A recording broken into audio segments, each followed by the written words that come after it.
آپ ڈیسک کے سامنے بیٹھے ہوئے ہیں, اس ٹائم پیریڈ پہ آپ کیسے اپنی 1 منٹ ایکسرسائز یا وہ کیا ایسا کر سکتے ہیں کہ جس کی بیس پہ آپ کو اس جگہ سے بھی نہ اٹھنا پڑے اور آپ کی انرجی بھی برن ہو جائے؟ اس میں دیکھیں ایکسرسائز ہمارے فائدہ کس طرح پہنچاتی ہے. ایکسرسائز میں ہوتا ہے کہ whenever you are exercising our body is in a state of stress but healthy stress, کہ آپ کو آپ کے مسلس کو زیادہ آکسیجن کی ضرورت ہے اس ٹائم پہ, آپ کی باڈی جو ہے وہ زیادہ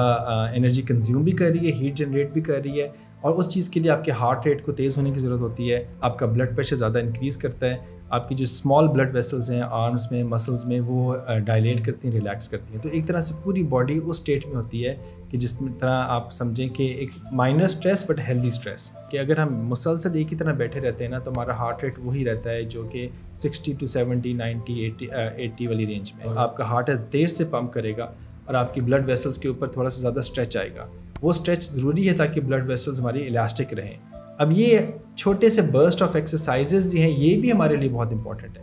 اگر یہ بندہ سوچے کہ یار میں 30 منٹ, مجھے ڈاکٹر نے کہا کہ 30 منٹ ایکسرسائز کرنی ہے, 30 منٹ تو شاید میں بھی نہ نکال پاؤں گی اگر میں آج سے پلان کرنا شروع کروں, بہت ٹائم لگے گا. کہ short burst of exercise 1 minute exercise اور 2 منٹ ایکسرسائز جو کہ ایک دم سے آپ کے ہارٹ ریٹ کو بھی اوپر کرے, آپ کو سانس بھی چڑھائے, اور اس حد تک آپ اس میں انوالو ہوں کہ یو کی not talk in a full sentence.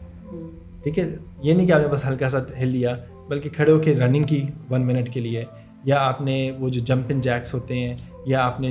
تیز تیز پش اپس کرنے شروع کر دیے, 1 منٹ کے لیے کرنا ہے, لیکن ایسا کرنا ہے کہ آپ کو تھوڑا سا سانس چڑھ جائے, آپ کا ہارٹ ریٹ تیز ہو. تو یہ برسٹ آف ایکسرسائزز بھی اگر آپ دن میں 2 سے 3 دفعہ کرتے ہیں ہر روز, تو یہ آپ کا کارڈیک رسک میں اور آگے کی جو بیماریاں ہیں اس میں 40% 50% ریڈکشن لے آتا ہے. I think this is a good hack for anyone who does not have time for exercise.